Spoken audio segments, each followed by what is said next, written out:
How's it going today? Good. All right. Vision game. Good opportunities, okay. Well, is a team like Miami particularly tough to prepare for? Because it doesn't seem like they have a clear number one in the passing game. The targets seem to be pretty evenly distributed between like 4 or 5 guys. Yeah, well, I mean, like any good passing team, whoever's open. So, yeah, they do a good job of putting pressure on you, getting to the open guy. They're all dangerous. Backs, tight ends, receivers. Coach Case does a good job of the scheme. Quarterback does a good job of reading it. So, got to defend all of them. Just can't just stop one guy. A difficult one to lose Jamal Bentley and Rex Burkhead this week. Yeah. Yep, it's unfortunate for both players. At this point, do you have any expectations for the ability to return this year, or is it a situation? Yeah, we'll see. I don't know. Won't be for a while, so. Well, what have you seen from Nicholas Grigsby defensively starting the preseason to where he's been out lately in practice?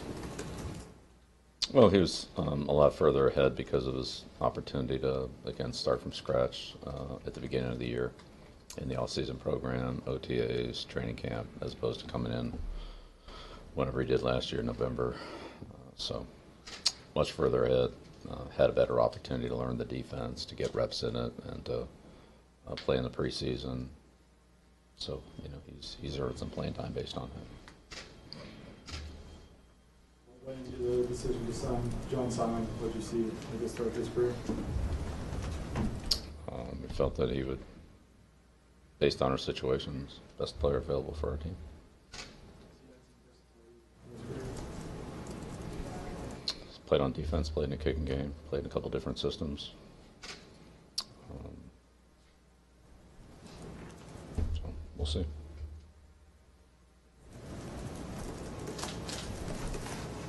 Matt Light is being inducted into the Patriots Hall of Fame this weekend. For your players on your team, what might you point to them about Matt Light, you know, that they could take in their approach, their game, that made him a Patriots Hall of Famer? Yeah, I've talked a lot about Matt Light to our players. And Matt had a great career, worked hard, really tough kid, mentally and physically. Had a lot of other qualities, but I'd say those two were outstanding. Do you have any good Matt Light stories that you could share from his career? It would be here all day. Yeah, sure. Put a book together of Matt Light stories. Dolphins have shown some big playability. It's the key to stopping that, just discipline. Sorry. The Dolphins' offense have shown some big, explosive playability. Definitely. Is the key to stopping that just sort of discipline, everybody doing what they're supposed to be doing? Exactly. Yep. Well put. Just bring you in there and we'll talk to the defense about it. Yeah. Yeah, and it's, you can't stop one guy and they attack you at all different points, horizontally and vertically. And so if you're deep, you got to be deep. If you're outside, you got to be outside. If you're inside, you got to be inside. As soon as you put too many players in one spot, they go somewhere else. And that's where those 50, 60, 80-yarders come from. So we can't. Discipline, tackling, leverage, those are all critical. Some improvement from Lawrence Guy in the second season? Yeah, I think Lawrence has done a really good job for us in a lot of ways, on and off the field. Run, pass, technique, communication. Yeah, he's been a really valuable player for us. I think he's a hard guy to block, and he's big, uses his hands well. Again, he's an instinctive player, recognizes blocking schemes and play action, things like that. So, yeah, he's done a good job. I think he works hard, and he's gotten a lot better.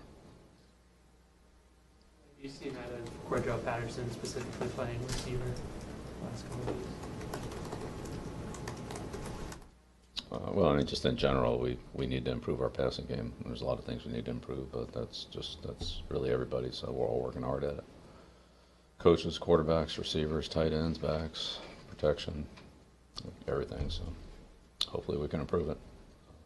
CP's a big part of that, but so is everybody else. So it's all the way across the board. Have you been pleased with what you've seen from Josh Gordon on the practice field so far? Yeah, Josh is working hard, on and off the field. He's done everything he can do. Do you have a sense if he'll be ready to play physically or mentally on Sunday? Yeah, we'll see. Thanks.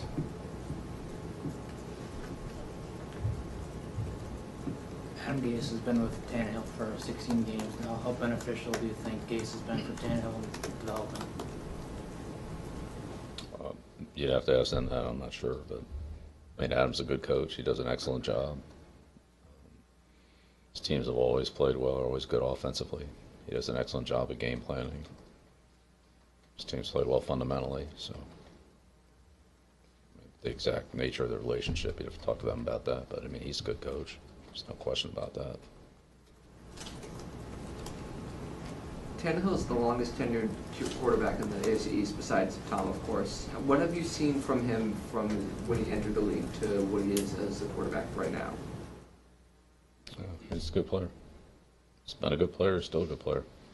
Obviously, players get better with experience, but he does everything well. Makes good decisions. Gets the ball to his skill players. Makes key plays in close games to help them win. It's the bottom line. Get your team to the winner's circle. That's what he does a lot of. So it's really what it's about.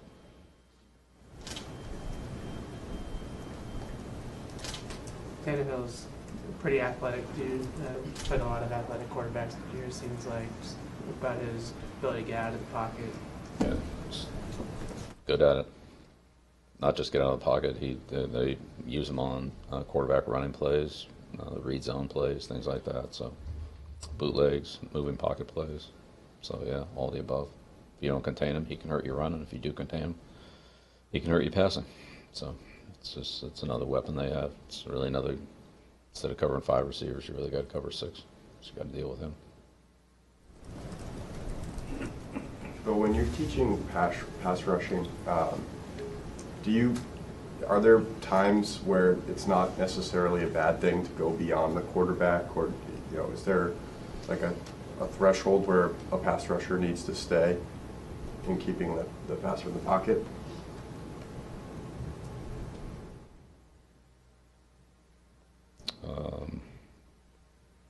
Well, I mean, I don't fundamentally. Why would you want to be behind the quarterback? I imagine that you wouldn't, I guess. So I don't know, what are you gonna do back there? Like bat the ball, tackle it. Like, I don't know. What are you gonna do behind him? Like not much. So generally, a scheme wouldn't dictate a player to be back there. You would want to keep them at the quarterback. I don't know what a player can do from back there except chase him. I mean, that somebody would have to slow him down so he could catch him. I mean, you're playing with 10 players.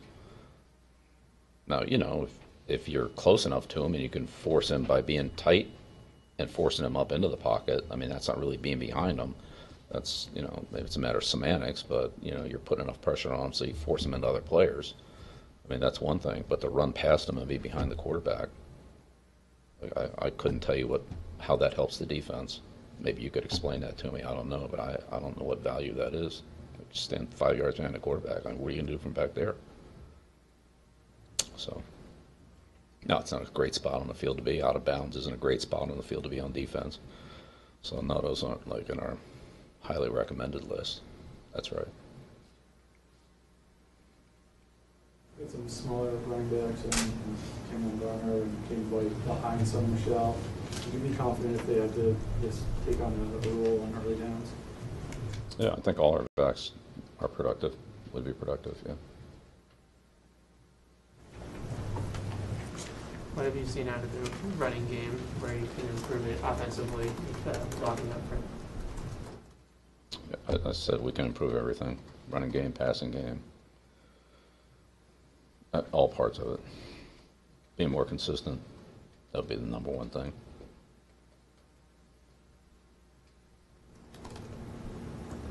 the Dolphins splitting carries between Drake and Gore pretty much down the middle, or is that kind of like a guessing game, so to speak? Yeah, again, a lot of their plays are checked at the line. Both guys are going to be in there. Both guys are going to get the ball. I don't know if they have it set for a certain distribution, but I would say I doubt it, because if you line up in a defense that takes away the run, man, it's just stand there and run it and get clobbered, you know. You line up in a defense that takes away the pass and they can hand it off, they'll hand it off. I don't think they care which guy's in there. So there's an element of that. On the read zone plays, I mean, if you close down and take the run back, quarterback's going to keep the ball. You know, if you don't, then he's going to hand it off. So, you know, there are plays that are discretionary in one way or another to the quarterback or the quarterback's line of scrimmage procedure. That, I mean, they don't even know who's going to get the ball until something happens, which is a good way of doing things. I'm just saying. So this is not like we're going to call 10 runs to this back and 9 runs to this back and throw the ball 6 times to this receiver. I mean, that's not how the offense works at all. Guys that are open get the ball. Everybody's in a spot. Whoever's got the least guys around them, or however the play is read, quarterback makes a decision to get the ball to the guy who has the best opportunity. He does an excellent job of that, and they have a lot of good skill players. So I would say wherever you are, that's probably where the ball's not going. Wherever you're not, that's probably where the ball is going, regardless of who it is. I don't know if they really care who gets the ball. It looks like they'll give it to anybody, throw it to anybody. So you got to defend all of them, including the quarterback. Bill, in talking to the defensive players this week, they mentioned that 11 guys have to be on the same page. The biggest thing they think to do is for 11 guys to be on the same page to improve. Obviously, that's important every week, but is that especially important against Miami because they do so many different things offensively? I think it's just what the players said. Yeah, it's important every week. It's important this week. It's going to be important next week. It's important last week.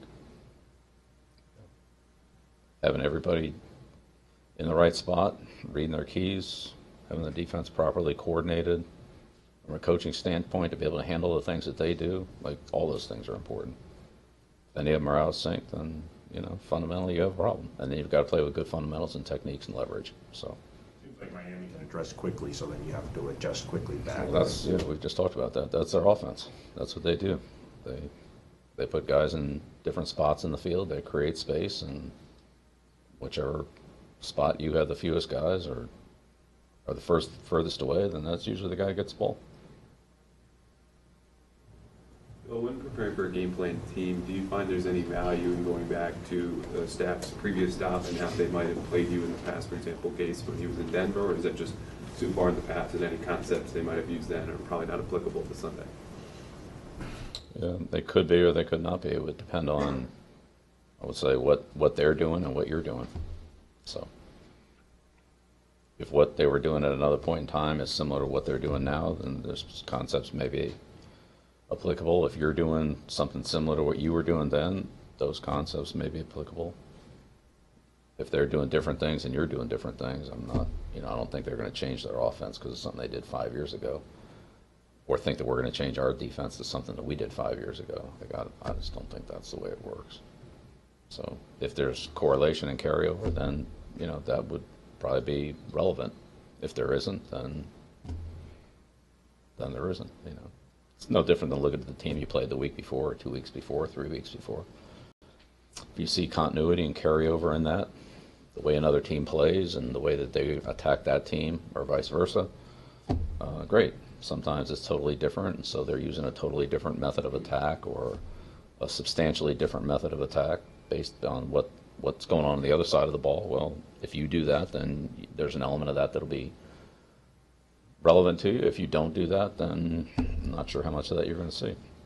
And sometimes that gets segmented. So you could be totally different in first and second down, but similar in third down, or you could be similar in goal line, but different in third down, or, you know. I would say usually when you watch one team play another team, you can find something that is relevant. So if they watch, you know, Detroit or Jacksonville or Houston in our games, they would look at that. I'm sure they'll find things that are relevant to what they would do. And they'll find some things that are, well, this is what they do. We don't really do that, so let's move on to something else. We do the same thing. So I'd say that's basically how it works. So could it be something from 5 years ago? I mean, yeah, it could. It would just depend on, you know, what the circumstances were in that time, how similar they are to where we are currently. We're going to actually wrap it up there. We need time to get out to practice. Good. Thank you. Driving out.